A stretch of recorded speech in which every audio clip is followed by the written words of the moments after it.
biology and reproductive process, as well as the interspecies relationship, it would be expected for Odo to perceive romantic love completely different, if at all. The love for a friend or a pet is valid, but different form of love. At least in the latter case, I hope. I think it'd be amusing, in fact, if Kira was the one having comparable emotions to us, the humanoid, that had pined after the clueless Odo all this time rather than the other way around. It'd be fun to hear her finally get up the nerve to ask Odo out or something, only for Odo to casually state that they're already in a romantic relationship, along with Garrick and more. For Odo, this should be something completely alien to him. To put it in perspective for you, imagine if some telepathic plant worked with you on a station. You two get along real well, hang out after work, talk, and then one day she says that she really likes you and was hoping you'll be her entomophile, whatever the hell that is. But all she wants you to do is just start petting her flower petals with a paintbrush. Well, sounds like an odd request, but what's the harm? She's a good friend, so you go along with it, only to watch her branches start shaking and hearing odd noises. By the time she asks you to start blowing on her stamen, you're starting to think this was a bad idea, but don't want to upset her, even though you're starting to think this is a lot more involved than you originally thought. Pretty soon everything's all beyond your control. You suddenly find you're in a relationship you're completely clueless about, buying tools whose names you can't even remember, and having your co-workers slyly asking when was the last time you stopped and smelled the roses.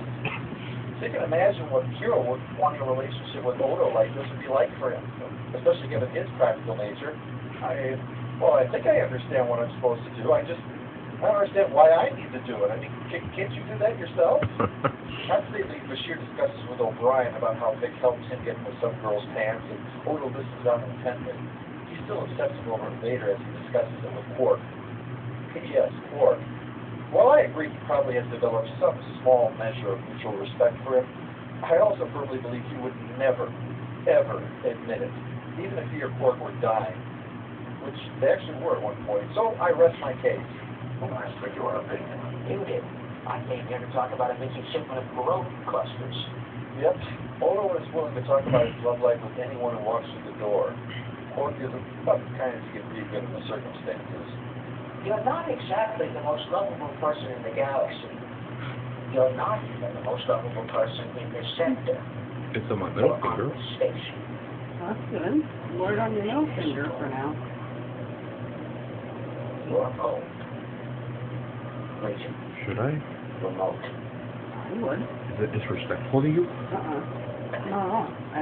So, Under the circumstances, at least? Door, but Eldon cuts Yeah. until he has a satisfactory relationship with Do you promise? I would be sadder if it got lost than you wearing it on your middle So finger. that leads into the rest of the episode.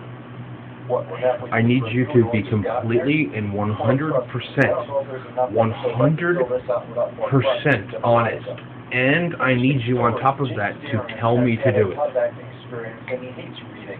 So instead he went into the interview playing the part of Vic, telling stories about his time and things. I want you to wear it on your middle finger so it won't get lost. That he was so into the role that the read-through wasn't. But we're going to get a new one that I can wear on the proper finger as soon as possible, correct? Tell the stories that he does. He really does sell it. It's going to feel weird. Just trying to avoid touching. That really wasn't where I was going with when I started this. That's right. I mean, for starters. Are you sure that's okay? I understand the symbolic nature of rings and the symbolic purpose of wearing them on that particular finger, and I want to make sure that you understand that I understand that and that you're still okay with it. Yeah. I would be more upset if What was better for about 10 it seconds. got lost. Vic describes two of Promise? these to help loosen them up a bit more. Voyager should have taught you by now, episode, that boobs Okay. will not earn you points. I'm a little nervous that this is a girl trap, but I'm going to take you at your word on this. Photos lightened up a bit because Wouldn't have I ever. during his report to Cisco. Yep.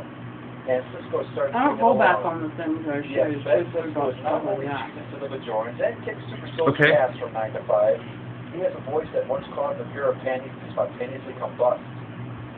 So, now we wind up with musical number 3, sung by Anna Visitor as a hologram this time. And it kills a couple more minutes. Still, it can be worse.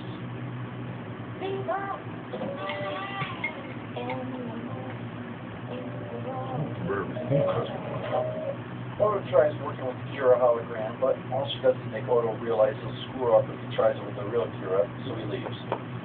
Vic takes matters into his own hands by flipping at Akira's meditation program and getting her to come on a date with Odo in the Hollow Street, while telling Odo he's picked the Akira hologram to be just like her, and he should come along for another practice session. And Bill Simon makes another pile of money from all this. The date runs all right at first. French seems like we just not. And surrendering. Hey, if he can do French cliches, I can do French cliches too. Vic shows up to start musical number 4, though this time it becomes the backdrop to the date, including dancing. Oh, well, that's more like it. Look, I'm admittedly a softie. I guess part of the problem is that I just don't care about them getting together.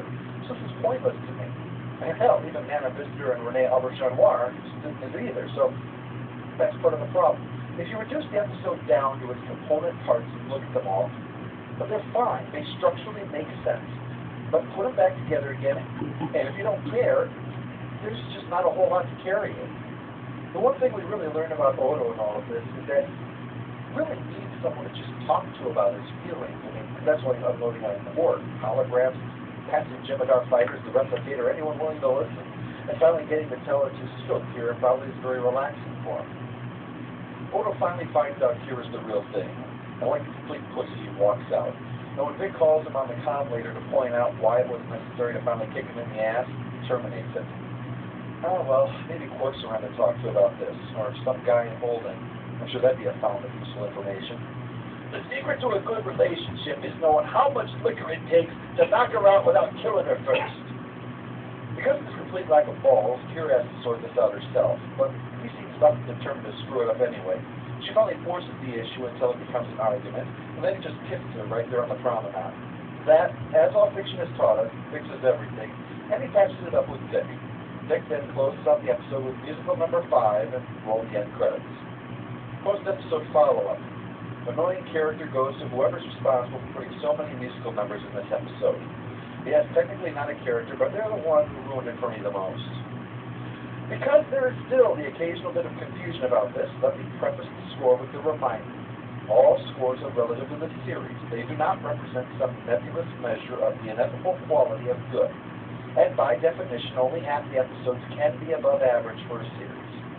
And this is not one of them. So, the final score for His Way is 4 out of 10. Although this is simply a matter of taste. It's not necessarily that the episode is bad per se, just that if you're not really a Kira Odo romance fan or a fan of watching people sing for minutes on end, there's just not a whole lot there for you. It should probably be noted, though, that an effort was made to introduce Vic, or something like Vic sooner, with Frank Sinatra Jr. playing the part, but he turned it down. It's possible that this episode was made the way it was specifically to attract someone who could act and sing at this level. Even though it's Kira and Odo's story, it's Vic Fontaine that gets to take center stage and be Mr. Cool, so that certainly was probably seen as an attraction for James Darren. We'll discuss him a bit more in next week's review.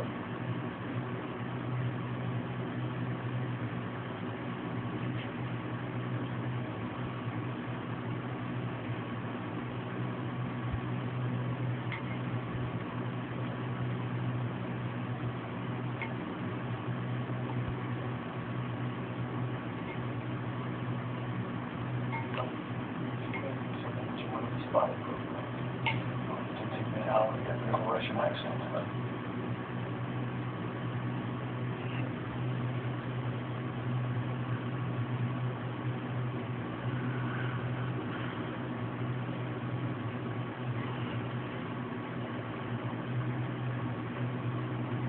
Can I watch a little bit of my Silly Atheist show?